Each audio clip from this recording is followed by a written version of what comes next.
오늘 저에게 주시는 하나님의 말씀은 구약성경 예레미야서 42장 1절부터 6절이 되겠습니다.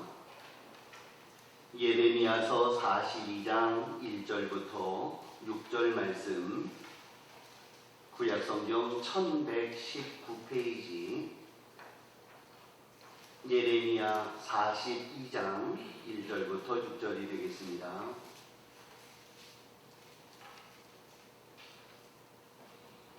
한 목소리로 응독합니다. 시작. 이에 모든 군대의 지휘관과 가레야의 아들 요하난과 호사야의 아들 여사냐와 백성의 낮은 자로부터 높은 자까지 다 나와 선지자 예레미야에게 이르되 당신은 우리의 탄원을 듣고 이 남아있는 모든 자를 위하여 당신의 하나님 여호와께 기도해 주소서. 당신이 보는 바와 같이 우리는 많은 사람 중에서 남은 적은 무리이니 당신의 하나님 여호와께서 우리가 마땅히 가르쳐주어 할 일을 보이시기를 원하나이다. 선지자 예레미야가 그들에게 이르되 내가 너희 말을 들었은즉 너희 말대로 너희 하나님 여호와께 기도하고 무릇 여호와께서 너희에게 응답하시는 것을 숨김이 없이 너희에게 말하리라.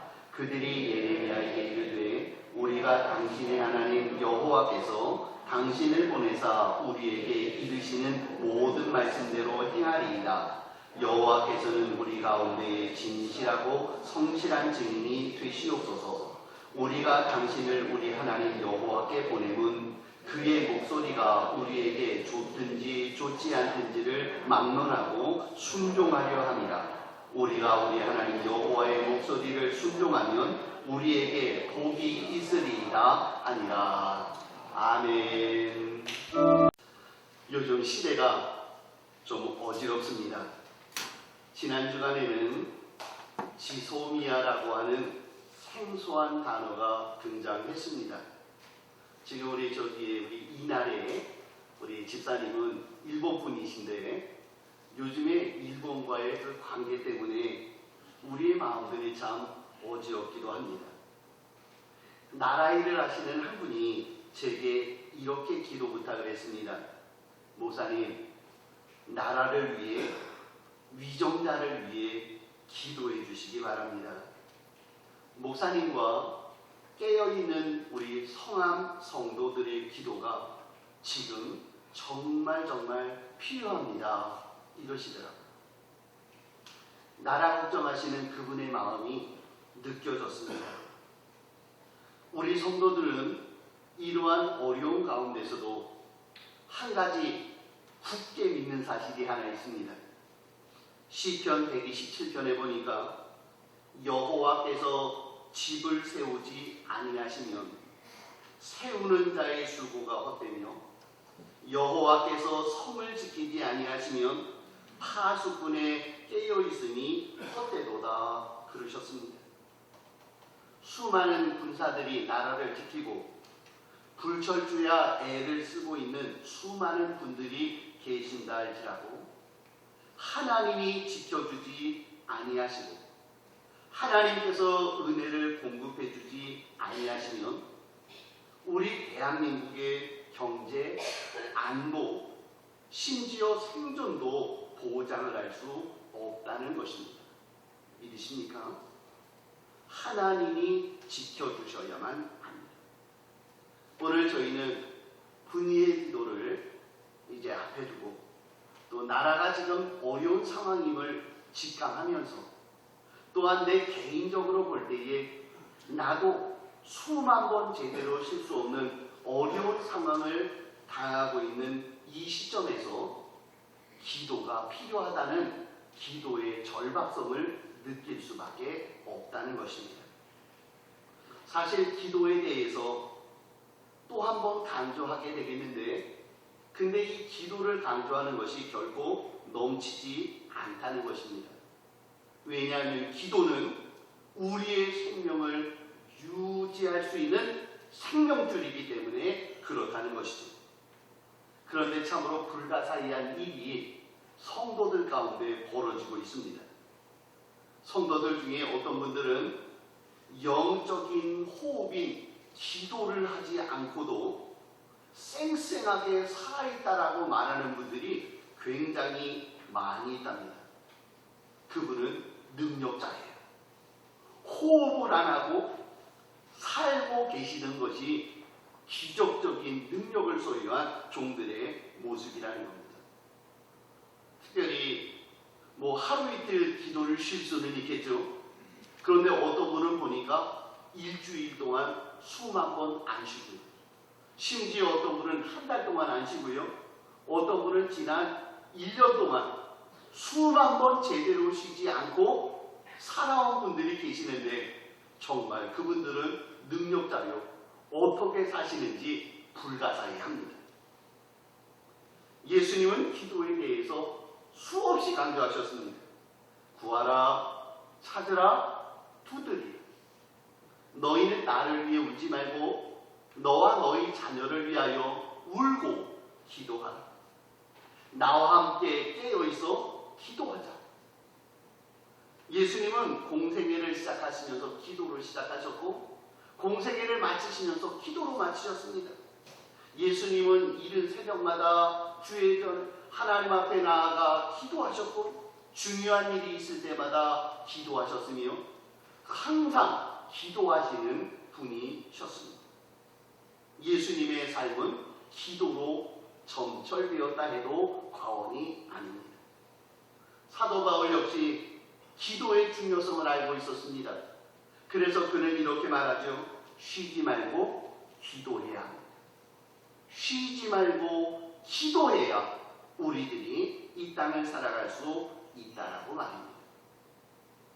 오늘 저희들이 읽은 오늘 예레미야서 42장 말씀, 이 말씀은 이스라엘 백성들이 굉장히 긴박한 상황에 놓여져 있습니다.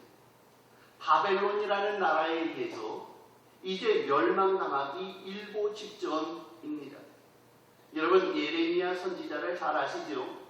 예레미야 선지자의 별명은 눈물의 선지자였습니다. 그는 이 나라의 종말을 보고 있습니다. 백성들이 비참하게 당할 안타까운 상황들을 보면서 그는 피를 토하는 심정으로 눈물을 흘리면서 여러분 정신 차려야 됩니다. 하나님께로 돌아와야 됩니다. 주님이 역사하셔야 됩니다. 그러니 우리 기도합시다 말하고 있다는 겁니다. 그런데 그런 노력에도 불구하고 점점 나라가 어려워졌습니다. 드디어 바벨론의 세력은 남쪽 유다 나라를 이제 멸망시키기 위하여 자기들의 입맛에 맞는 왕들을 세워주었습니다. 엘리야kim, 엘리야킨, 시드기야 같은 왕들입니다. 그들은 하나님을 따르기보다는 세상을 따랐습니다. 그는 하나님의 말씀 다윗의 열조를 쫓아가기보다는 세상의 풍속을 쫓고 따라가게 됐다는 거죠. 결국 나라는 어떻게 됐습니까? 결국 유다 나라는 올바르지 못한 지도자들, 영적으로 타락한 유대인 사회의 혼란을 드리었고 멸망의 길을 향하여 빠르게 달려가고 있었다는 거죠. 이제는 소망이 없습니다. 이제는 망하는 것밖에 없습니다. 이제는 두 손 두 발 다 끊을 수밖에 없는 그런 상황이 되어져 있다는 것이지. 그런데 바로 이때 이 어려움의 민족의 장래를 붙잡고 세워주면서 어찌하든지 세울 수 있는 희망의 사람들이 있는데 오늘 본문은 그들을 향하여 말하기를 그들은 하나님의 남아있는 자였다. 그렇게 말합니다. 하나님께서 모든 사람들이 있지만 그 중에 몇몇 사람, 남아있는 사람, 나라를 붙잡을 수 있는 사람, 나라의 멸망을 가슴으로 부여잡고 이 나라의 멸망을 어찌하든지 막아볼 수 있는 사람이 있는데 그 사람은 대다수의 사람이 아니라 그들은 소수의 무리들이었다. 적은 무리들이 있었다라고 말합니다. 과연 그들은 누구이며 그들은 어떤 일을 감당하고 있습니까? 첫 번째, 어려운 상황을 푸는 열쇠는 기도가 유일한 답인 줄 믿습니다. 어려운 상황을 푸는 열쇠는 기도가 유일한 열쇠입니다. 오늘 본문 1절 2절은 이렇게 말씀하세요. 이에 모든 군대의 지휘관과 가레아의 아들 요하난과 호사의 아들 여사나와 백성의 낮은 자로부터 높은 자까지 다 나와 선지자 예레미야에게 이르되 당신은 우리의 탄원을 듣고 이 남아있는 모든 자를 위하여 당신의 하나님 여호와께 기도해 주시기 바랍니다. 그렇게 말합니다. 여러분, 서론 부분에서 잠시 언급했습니다. 지금 상황이 풍전등화와 같은 상황이라고 말씀드렸죠. 나라의 지도자들, 특히 군대 지휘관들은 나라를 이 위기 상황에서 건지기 위해서 그들은 나름대로 최선의 노력을 다했다는 것입니다. 국방도 또 경제도 또 이제 어떠한 그 관계들을 세워가면서 그는 어떻게 해서든지 나라를 지켜보려고 애쓰고 수고하고 노력했다는 겁니다. 그런데 결과가 무엇이죠? 이제는 손쓸 수가 없더라는 거예요. 이제는 파수하는 것이 한계가 왔고요. 이제는 그들이 나라를 지키려고 하는 것이 한계가 왔다는 것입니다. 자신들의 노력으로는 아무것도 할 수 있는 것이 없다는 것이에요. 그래서 그들이 택한 마지막 최후의 방법이 무엇입니까? 기도하는 것이었다는 말입니다. 기도해야 합니다. 지금 모든 문제가 틀어져 있고 꼬여져 있고 무엇인가 잘못되어져가 있어서 이들이 엄청난 파멸의 길로 가고 있다면, 내가 그 파멸의 길을 막을 수 없다면, 그렇다면 우리가 할 수 있는 유일한 길은 뭐라고요? 기도하는 것, 그것밖에 없다는 것입니다. 사실 우리 믿는 자들이 지혜로워졌으면 참 좋겠어요. 어려운 자리까지 들어가지 않도록 미리미리 기도하고 미리미리 준비했으면 제일 좋았겠지요. 그런데 우리 인생들은 어떻습니까? 조금 어리석은 데가 좀 있잖아요. 우리 애들처럼요. 실수를 반복하는 게 우리 애들 아니겠습니까? 뭐 처음부터 잘했으면 문제가 없을 텐데 가다가 보니까 잘못됐어요. 가다가 보니까 한계에 부닥쳤어요. 가다 보니까 이 일이 내가 풀 수가 없답니다. 바로 그때 할 수 있는 성도의 유일한 길이 뭐예요? 그때라도 기도하라. 그것입니다. 시편 50편 15절 기억하시죠? 환난 날에 나를 부르라. 내가 너를 건드리니 내가 나를 영화롭게 하리로다. 그랬어요. 환난을 안 만나면 제일 좋겠지요. 그런데 환난을 맞았습니다. 어려운 자리에 들어갔습니다. 이제는 망하게 됐습니다. 그러면 뭐 해야 됩니까? 환난 날에 너는 내게 부르짖으면 내가 너에게 그 문제를 풀어주리라. 이것이 주의 약속인 줄 믿습니다. 여러분, 요나가 커다란 물고기 뱃속에 들어갔습니다. 그는 고집을 부렸습니다. 자기 하고 싶은 대로 했습니다. 그러다가 물고기 뱃속에 들어갔습니다. 3일이나 지났습니다. 숨쉬기도 어렵습니다. 먹지도 못했습니다. 이제는 여기서 죽게 됐습니다. 요나가 그 환난의 자리에서 한 일이 뭡니까? 하나님 살려주세요. 하나님 저를 여기서 건져만 주시면 제가 지금까지 부렸던 고집 다 꺾고 주님 위해서 살아볼게요. 살려만 주세요. 그것이 하나님이 택한 요나의 최종 선택이었다는 거예요. 여러분, 모세가 홍해바다 앞에 섰지요. 여러 가지 어려움들이 있습니다. 특별히 홍해바다의 어려움이 있습니다. 그런데 모세가 선택한 최후의 방법은 무엇입니까? 하나님 어떻게 합니까? 길을 보여주세요. 살 길을 알려주세요. 어찌하면 나와 우리 민족이 하나님의 백성다운 삶을 살 수 있겠습니까? 하나님, 하나님, 하나님. 요단강 앞에 여리고 앞에 서 있는 여호수아의 최종 선택도 뭐예요? 기도였다는 겁니다. 바울이 소아시아 지방에서 전도하다가 안개에 닥치니까 그가 할 수 있었던 최후의 길은 기도밖에 없었다. 그것입니다. 제가 지난 주간에 브라질의 한 선교사 간증을 기독교 방송을 통해서 들었어요. 아마 여러분들 중에 들은 분도 계실 거예요. 이 선교사님이 결혼했는데 아기가 생기지 않는 거예요. 그런데 한 10년쯤 지나면서 계속 기도했는데 그런데 아기가 생겼답니다. 너무너무 좋았습니다. 그래서 하나님이 우리의 기도에 응답하셔서 아기를 주셨구나 그랬는데 그 아기가 자연유산이 되어버린 거예요. 그래서 이 선교사님 부부가 하나님께 원망하면서 기도했죠. 주실 때는 언제고 데려가실 때는 언제냐고 그러면서 하나님께 막 원망을 하다가 그러다 마음을 추스렸습니다. 그러다 한 16그로부터 한 3개월쯤 지나고 났는데 갑자기 그 사모님이 배가 아프더라는 거예요. 너무 아파가지고 병원에 갔는데 병원에서 하는 말이 임신 16주입니다. 그러더라는 거예요. 제가 이해가 좀 안 됐어요. 근데 이게 지금 40년 전 얘기거든요. 그러니까 그때는 아기가 자연유산이 됐으니까 아이고 아기가 유산이 됐구나 그러고 지나간 거예요. 그런데 알고 봤더니 쌍태였다는 거예요.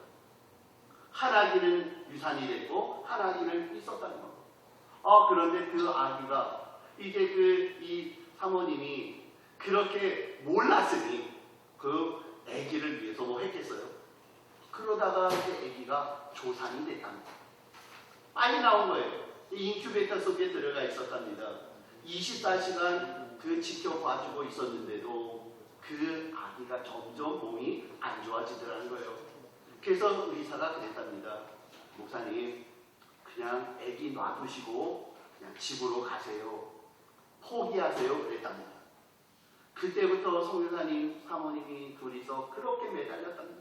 하나님 어떡합니까? 하나님 쌍태를 주신 분도 하나님이요. 애를 빨리 나오게 하신 분도 하나님. 지금까지 지켜주신 분도 하나님이요. 살려주실 분도 하나님이시니 하나님, 제가 할 수 있는 것이 아무것도 없습니다. 하나님 살려주셔야 됩니다. 하나님만이 하시면 됩니다. 그랬더니 며칠 뒤에 연락이 왔대요. 아기 살았습니다. 아기 살아났습니다. 이제 아기 데리고 가세요. 그래갖고 걔가 이제 결혼해가지고 장가가서 아기를 낳고 있는데 자기가 지금 브라질에서도 그 살아계신 하나님 때문에 지금도 매일같이 새벽 기도를 하고 있습니다. 그런 얘기를 하십니다. 여러분, 기도는 우리의 문제를 해결할 수 있는 유일한 해결책인 줄 믿습니다. 네, 기도는 어떠한 문제라도 그 문제를 풀 수 있는 해결의 열쇠라는 것입니다. 오늘 지금 우리 성도님들 어떠한 문제를 갖고 계십니까? 앉으나 서나 걱정, 잠자리에 들어도 잠이 오지 않고 그냥 앉으나 일어서나 나오는 것은 한숨밖에 없고 도대체 내가 뭘 어떻게 해야 될지 모르겠다는 이러한 절박한 자리, 절망의 자리, 낙담의 자리에 계십니까? 하나님께서는 말씀하시네요. 기도가 그 문제를 풀 수 있는 유일한 해결 열쇠이니 너는 이 기도라는 열쇠를 너희 손에 꽉 붙잡으라. 이것이 오늘 주님이 우리에게 주시는 말씀입니다. 나라의 문제가 풍전등화에 있습니다. 파수꾼을 세워도 군대 장관이 나서서 애를 써도 임금님이 아무리 일을 해도 그 일을 할 수가 없답니다. 그래서 그들이 취한 마지막 방법은 기도하자. 기도하자. 기도해야 합니다. 하나님이 풀어주실 수 있습니다라고 하나님을 매달 하나님께 매달리는 것, 이것이 오늘 예레미야 42장이 주시는 첫 번째 우리의 요구. 기도하라고 했습니다. 과연 기도하는 자가 누릴 수 있는 은총이 무엇입니까? 오늘 본문은 이렇게 말하죠. 기도는 성도들이 지금 마땅히 걸어갈 길과 지금 성도가 해야 할 일을 보여주시는 은혜의 방편이다. 이렇게 말씀하세요. 쉽게 말하면 기도하면 하나님이 우리에게 보여주신다는 겁니다. 하나님이 우리가 기도하면 어려운 자리, 깜깜한 자리, 답답한 자리에서 기도하면 하나님은 한 줄기 빛을 나타내 보이시겠다. 이것이 오늘 주의 약속인 줄 믿습니다. 오늘 2절 이렇게 말씀하세요. 당신이 보는 바와 같이 우리는 많은 사람 중에서 남은 적은 무리이니 당신의 하나님 여호와께서 우리가 마땅히 갈 길과 할 일을 보이시기를 원하나이다. 그랬어요. 여러분, 우리 인생들 실제는 연약하고 부족한 사람입니다. 아무리 애를 쓰고 노력해도 내가 내 길을 헤쳐가는데 한계가 있는 사람이 우리들이라는 것이죠. 바로 그런 우리들에게 하나님께서는 내가 기도하면 보여줄게 그러신다는 거예요. 지난 금요일 금요 기도회 때 구하라, 찾으라, 두드리라 이 말씀을 드렸거든요. 그런데 여기서 한 단어, 구하라라는 단어, 이 단어가 뭐냐였더니요, 간절히 소망하다, 간절히 바라보다 그런 뜻이에요. 절망의 자리에 빠져있던 사람, 그들이 할 수 있는 것은 뭐냐? 기도를 통해서 하나님을 간절히 바라보는 거예요. 하나님은 도대체 이 상황에서 어떻게 하실까? 하나님이 지금 이 상황에서 어떻게 일들을 풀어주실까? 하나님을 간절히 바라보는 것이, 그것이 구하는 거예요. 하나님, 어떻게 하면 좋지요? 하나님의 방법은 무엇이지요? 그러면서 하나님께 간절히 바라보는 거예요. 그러면 하나님 어떻게 하세요? 보이신다는 거예요. 여러분, 믿음의 조상 아브라함 갈대아 우르에서 어찌할 바를 몰랐습니다. 아니, 어떡하지? 아버지와 함께 그냥 여기서 우상이나 팔고 여기서 그냥 살까? 그냥 여기서 머무를까? 하나님이 갈망하는 아브라함에게 하나님께서는 길을 보여주시네요. 너는 너의 본토 친척 아비집을 떠나 내가 내게 지시할 땅으로 지금 가라 말씀하잖아요. 아브라함은 어떻습니까? 하나님을 갈망했어요. 어떻게 하죠? 이런 상황에서는 어떻게 합니까? 그랬더니 하나님이 보여주신 길이요, 너는 너의 본토 친척 아비집을 떠나 내가 네게 지시할 땅으로 가는 것, 이것이 네가 오늘 마땅히 행해야 될 길이니라. 길을 보여주시다. 여러분, 예레미야 33장 2절 3절 아시죠? 이 일을 행하시는 여호와, 그것을 만들어 성취하시는 여호와, 그의 이름을 여호와라 하는 이가 이와 같이 이르시도다. 너는 내게 부르짖으라. 내가 내게 응답하겠고 내가 알지 못하는 크고 은밀한 일을 내게 보이리라 그러셨어요. 기도하랍니다. 하나님께 부르짖어 보랍니다. 갈망을 합니다. 그러면 하나님이 어떻게 하세요? 보여주시겠답니다. 그래서 보여준다는 이 단어가 히브리어로 나가던데, 이 말이 무슨 뜻이냐면 정면에 딱 세워두다. 아시겠어요? 하나님이 보여주시는데요, 그냥 슬쩍 저 뒤쪽에다 숨겨두시는 게 아니라 하나님께서 기도하는 사람에게는 어떻게 하신답니까? 정면에다가 놓아두다. 그의 눈에 확 띄도록 명확하게 알려주다. 그것이 보여주다라는 뜻이에요.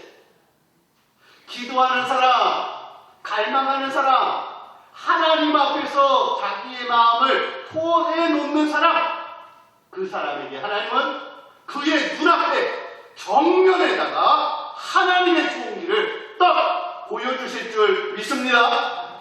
여러분, 하갈 기억나십니까? 자기 아들 이스마엘이 지금 물이 없어 죽어가고 있어요. 그랬더니 하갈이 대성통곡하며 그가 하나님의 은혜를 간구합니다. 하나님, 내 아들 죽어요. 하나님, 내 아들 죽습니다. 하나님 도와주세요. 살려주세요. 그랬더니 하나님께서 그에게 주신 은총이 뭐예요? 부엘세바. 부엘세바가 뭡니까?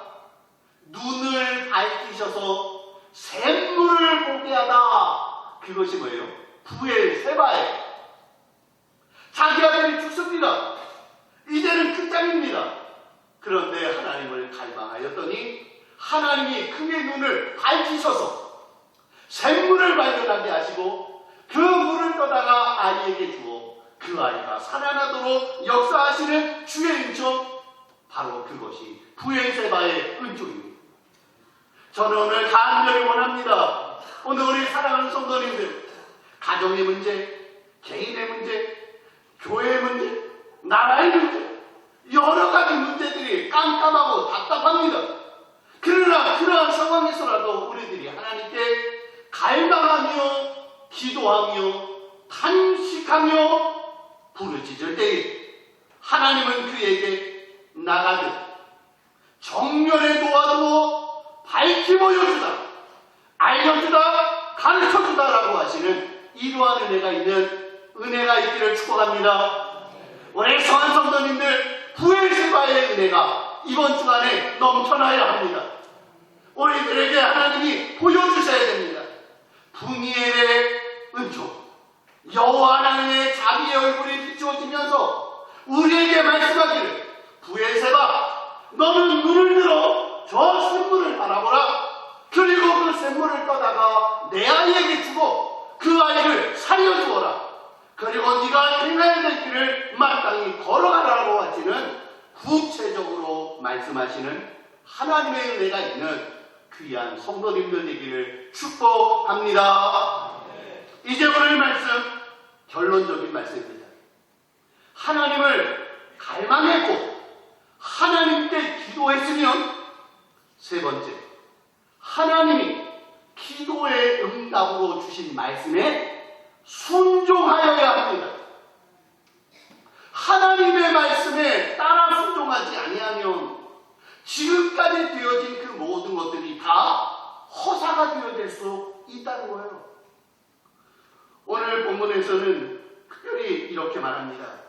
그의 목소리가 우리에게 좋든지 좋지 않든지 막론하고 순종하려 함입니다. 그래요. 이스라엘 백성들이 지금 어려웠습니다. 바벨론 때문에 힘들었어요. 그런데 그가 예레미야에게 부탁합니다. 기도해 주세요. 하나님 기도하시면 길 보여줄 것 같아요. 그러면서 하는 말이, 하나님이 뭐라고 말씀하시든지 좋든지 좋지 않든지 저는 그 말씀대로 저는 따르겠습니다. 그래야 제가 복이 될 줄 믿습니다. 이렇게 고백하는 겁니다. 이것이 우리 성도들의 바른 길이라는 거예요. 하나님이 우리에게 말씀합니까? 그렇다면 그 길을 아멘 하고 따라가야 된다는 것이죠. 아멘 소리 하나 안 해가지고 날릴 뻔한 사람이 있습니다. 그게 누구냐면 나아만이에요. 여러분, 나아만은 존귀한 사람입니다. 그런데 큰 불행을 겪었죠. 문둥병이 있었습니다. 그래서 그는 존귀한 자기는 했으나 문둥병 때문에 사람들에게 좀 치근히 여김을 당하는 사람이었어요. 그런데 그 아이에게, 그 나아만에게 한 이스라엘에서 포로로 잡혀왔던 한 어린아이가 이렇게 말합니다. 주인님, 우리 엘리사 선생님에게 가면 문제가 해결될 것 같은데요. 갈망하던 그에게 복음이 들려왔어요. 그렇구나. 엘리사에게 가면 돼. 그는 보물을 가지고 왕의 서신을 가지고 이제 엘리사에게 왔습니다. 그런데 엘리사가 태도가 조금 불편했어요. 나와보지도 않고 종에게 말합니다. 요단강에 가서 7번 씻으세요. 요단강에 가서 7번 씻으세요. 이게 응답으로 주신 하나님의 말씀이었습니다. 그런데 나아만은 그 말에 기분이 나빴어요. 아니 도대체 선지자라는 작자가 나와서 내 종처에다 손을 얹고 나를 위해서 안수도 좀 해주고 그래야 될 텐데, 아니 지금 나에게 말하기를 요단강 가서 7번 씻으라라고 말하니 내 기분 나빠서라도 내가 안 한다 그러면서 불순종하고 갔습니다. 그런데 그때에 옆에 있던 사람들이 말하죠. 신하들이 말합니다. 선지자가 큰 일을 시켜서도 순종하였을진데 하물며 당신에게 이르기를 씻어 깨끗하게 하나님 것을 어찌 순종하지 아니하시렵니까? 그래서요. 생각해보니까 맞아요. 어려움을 시킨 것도 아니고 요단강에 가서 7번 씻으라고 한 것인데 그 일에 순종하지 않고 가면 손해 아닙니까? 믿져야 본전입니까? 그가 순종해 보았습니다. 결과는 무엇이죠? 어린아이의 살과 같이 깨끗하게 되었다. 이것이 순종한 자가 누린 은총입니다. 사랑하는 성도 여러분, 저는 우리 성도님들께 기도할 때 너무 어렵게 기도하시지 않아도 된다고 제가 말씀드릴 거예요. 여러분, 우리는 어려운 문제를 당하면 대뜸 어떡합니까? 40일 작정 새벽 기도회, 금식 100일 금식, 산기도 3달, 이런 엄청난 노력을 가지고 하나님 앞에 나가서 막 응답을 받으려고 한답니다. 하나님이 응답하세요. 그러면서 하나님 말씀하시네요. 너는 가서 내 이웃을 사랑하라. 너는 내 이웃에게 네가 가진 것들을 나누어 주어라. 그러세요. 산기도를 하고 금식기도를 하고 새벽기도를 하고 작정기도를 막 했거든요. 그런데 하나님께서 우리에게 주시는 응답의 축복의 방법은 어쩌면 쉬운 거일 수 있다는 거예요. 내 이웃에게 마음을 나눠주고 그 이웃을 사랑해주고 또 그들에게 베풀어주고 또 내가 섬기고 신앙생활 주의를 지키고 이런 일들을 하나님이 명령하셨거든요. 그랬더니 어떤 성도는 하나님 그딴 거 말고요, 조금 어려운 거를 좀 얘기해 주세요. 내 전 재산을 바치라고 하든지 내 아들을 목사로 바치라고 하든지 아니면 내 딸의 생명을 요구한다고 이런 거 요구하시면 제가 드리겠는데요. 주의를 지키는 정도, 이거 내가 이웃을 사랑하는 거, 내 것들을 좀 나누어주는 거, 이딴 것들은, 그런 것들은 순종하는 게 좀 이렇게 낯간지럽네요. 아니요. 하나님은 우리에게 너무나도 구체적으로도 작은 것들을 요구하세요. 너는 이스라엘을 살기 위해서는 행복하라. 바벨론 나라에 행복하라. 그러면 너희가 살 것이야. 그런데 이스라엘 백성들은 말합니다. 그런 거 말고요, 우리가 목숨을 걸고 막 싸울 수 있는 이런 것들 없나요? 그러면서 그들은 행복하지 않았습니다. 결국 순종하지 않은 자들 어떻게 됐습니까? 시드기야의 눈이 뽑히고 아들들이 죽어지고 이스라엘이 어려움을 당하는 포로가 되어지는 이런 일을 겪게 됐다는 거죠. 사랑하는 성도 여러분, 저는 오늘 우리 성도님들께 하나님의 복을 누릴 가장 쉬운 방법 하나를 말씀드릴 겁니다. 내일 저녁 8시 반 분이의 기도로 오시지요. 대답 안 하는 분들 하나님이 지켜보고 있습니다. 하나님이 너무나도 쉬운 방법을 얘기하세요.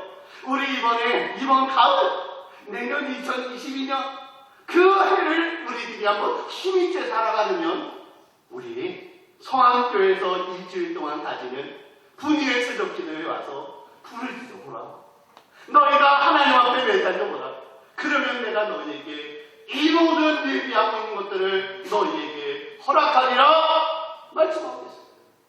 오늘 저희들에게 바로 이 쉬운 순종, 바로 이 순종이 하나님의 놀라운 은총을 누리는 방법이 되어질 줄 믿습니다. 어려울 때입니다. 지금 너무너무 어렵습니다. 우리는 기도해야 합니다. 하나님은 분명히 보여주실 것입니다. 하나님이 보여주시면 그 보여주시는 길을 순종함으로 누릴 수 있는 우리 복된 성한 성도들 다 될 수 있기를 간절히 축복합니다.